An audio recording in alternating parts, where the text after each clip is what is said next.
नमस्कार दोस्तों, मेरा नाम है हर्षित और आप देख रहे हैं सोच विथ हर्षित, जो मेरा यूट्यूब चैनल है। एक कहावत है कि चोर चोरी छोड़ दे लेकिन सीना चोरी ना छोड़े। क्योंकि उड़ीसा के KIIT इंजीनियरिंग कॉलेज में जो हादसा भी हुआ है वो किसी से अनजान नहीं है। अभी तक बहुत सारे चैनल वगैरह पे ये न्यूज़ धड़ल्ले से भी वायरल हो रहा है, सर्कुलेट हो रहा है और कहीं ना कहीं आप लोगों ने भी इसको देखा होगा।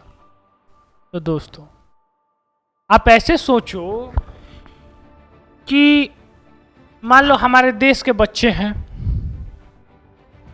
और वो कहीं किसी बड़े देश में चले गए पढ़ने के लिए। कोई हाईटेक कंट्री है, बहुत डेवलप कंट्री, वहाँ पढ़ने चले गए।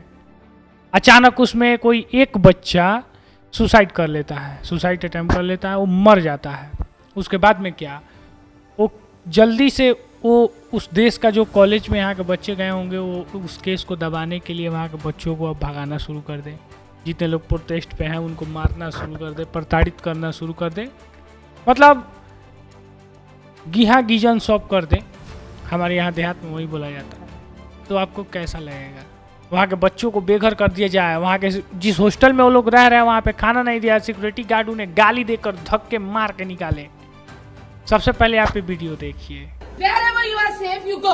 तुम हमारे फाउंडर सर को भी मानोगे नहीं? मानोगे नहीं? फाउंडर सर के साथ मिलकर करोगे तुम लोग। हम लोगों को 40,000 बच्चों को वो आदमी खिला रहा है, बढ़ा रहा है, फ्री में बिठा के। तुम्हारे कंट्री का उतना बजट होगा, उतना बजट होगा।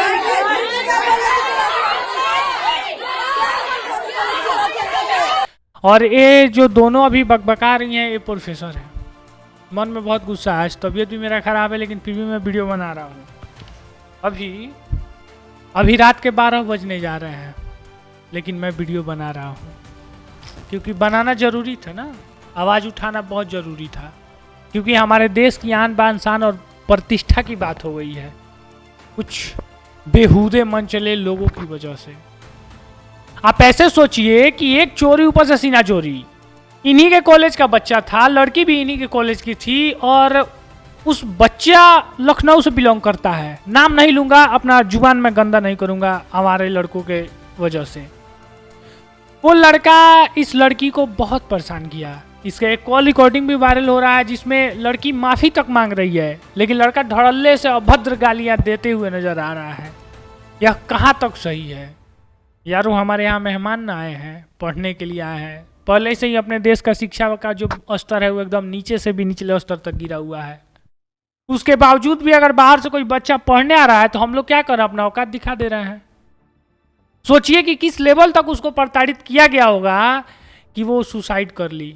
सुसाइड करना कोई आम बात नहीं है, इतना आसान नहीं है सुसाइड करना। बहुत अति होने पे ही कोई सुसाइड करता है। आप देखिए, वो बच्ची पढ़ती थी यहाँ पे, उल्टे में चलो उसने सुसाइड अटेम्प्ट किया। उसके पहले लड़की ने कॉलेज में कई बार शिकायत की कि मैम या सर, जो प्रिंसिपल प्रोफेसर वगैरह है, कि एक लड़का मुझे परेशान कर रहा है। लेकिन है मजाल कि कॉलेज उसके ऊपर एक्शन ले ले, उसको रेस्टिकेट कर दे, सस्पेंड कर दे। है कॉलेज की मजाल? नहीं है, क्योंकि किसी बिगड़ैल घर का बेटा होगा। अब देखिए, उस समय कॉलेज प्रशासन ने कोई एक्शन नहीं लिया। बाद में लड़की सुसाइड अटेम्प्ट कर लेती है, उसके बाद में इस मामले को दबाने के लिए यार नेपाल के सारे बच्चों को हॉस्टल से भगा दिया गया। नेपाल के जितने बच्चे वहाँ के आवास में रह रहे थे उनको भगा दिया गया। जो लोग प्रोटेस्ट में बैठे हुए हैं उनसे बोला जा रहा है कि तुमको फ्री में तो मैं खिलाती हूँ, और तुम्हारे देश का जितना बजट नहीं होगा उससे ज़्यादा तो हमारे यहाँ तुम लोगों को खाना खिला दिया जाता है। एक चीज मैं पूछना चाहता हूं उन प्रोफेसर लोग से कि क्या आपके बाप की सैलरी से आ रहा है वो, या आपके सैलरी से वो खाना का पैसा कट रहा है? वो बच्चे अपने मेरिट के दम पे आए हैं, स्कॉलरशिप के दम पे आए हैं वहाँ पढ़ने। ऐसा तो नहीं है कि आप अपने जीरात से जाके धान गेहूँ काट के ला के उनको खिला रही हैं, या आप खुद बना के खिला रही हैं, या आपके घर से पैसा जा रहा है, डोनेशन आप दे रही हैं। ऐसा तो कोई सीन नहीं है। फिर आपको बोलने की इतना जरूरत क्या थी? और आप ये चीज क्यों भूल रही है कि जिसने सुसाइड किया ना वो भी एक लड़की ही है, और आप भी शादी से पहले लड़की ही होंगी, अभी जाकर औरत बनी है। सबसे प्लस पॉइंट ये है कि इन बच्चों के पैसे से बहुत सारे टीचर हैं जिनका घर चलता है। बहुत से टीचर हैं जो बच्चों से 420 करके पैसा लेते हैं और उनका घर चलता है, और ऊपर से आप बच्चों को ही धमकाना शुरू करिएगा। एक एक वीडियो वायरल हो रहा है ना बच्चों का, लग रहा है कि आंख से आंसू नहीं रुकेगा। और गजब निर्दयी हो यार तुम लोग। कुछ कुछ बच्चे ऐसे कह रहे हैं कि वहां का कोई नजदीकी स्टेशन है, वहां बोला गया कि तुम लोग उस स्टेशन पे चले जाओ।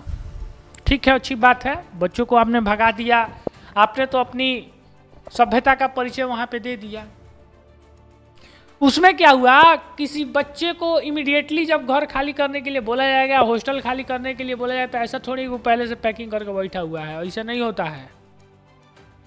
आप देखिए वहां बच्चे 2 दिन से भूखे हैं, ट्रेन का कोई शेड्यूल ही नहीं है, क्योंकि ट्रेन इंडिया के किसी स्टेट में नहीं जाने वाला, नेपाल जाने वाला है। ट्रेन का कुछ बात पता नहीं है, बच्चे 3 दिन से भूखे हैं, प्रोटेस्ट करने जा रहे हैं, वहां से भगा दिया जा रहा है। इतना तक बोला जा रहा है कि पुलिस प्रशासन को बुला के भगा देंगे। इसमें पुलिस प्रशासन कितनी अंधी हो चुकी है। और ये कोई छोटी मोटी बात नहीं है। आप सोचिए कि इन 2 प्रोफेसर की वजह से, और जो मंचला लड़का था जिसने उस लड़की के ऊपर मानसिक दबाव डालकर उसको खुदकुशी के रास्ते तक पहुंचा दिया, इन 3 जन के वजह से, या वहां के जो कॉलेज के अथॉरिटी है, वहां के जो लोग हैं, इन लोगों की वजह से 2 देश के बीच का रिलेशन खराब होने पे तुला हुआ है। एक बात बताइए, हमारे देश, अगर हमारे पड़ोसी देश का अर्थव्यवस्था अगर कमजोर होगा, अर्थव्यवस्था कम होगा, तो क्या हम उसको औकात दिखाने का बात करेंगे और उसके बच्चों से ही बात करेंगे?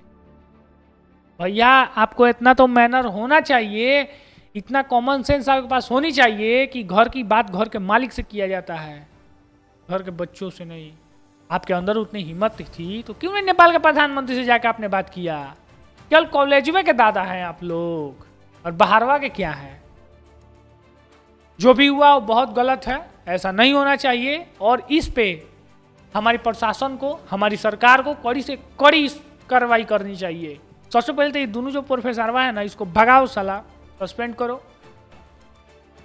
ऐसे बिहेव किया जाता है बच्चों के साथ? आप टीचर हैं, आप प्रोफेसर हैं, कैसे प्रोफेसर बन गई जी? घास काट के आगे बन गई।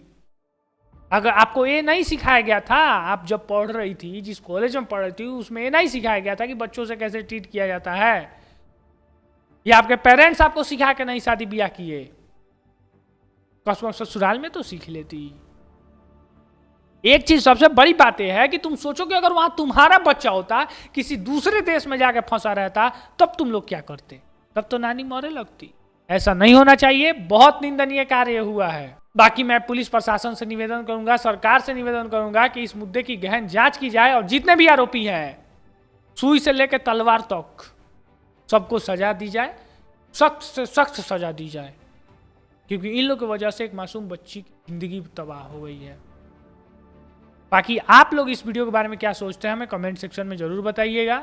अगर आप हमें फेसबुक से देख रहे हैं तो फॉलो कीजिए, अगर यूट्यूब से देख रहे हैं तो हमारे चैनल को जरूर सब्सक्राइब कीजिए।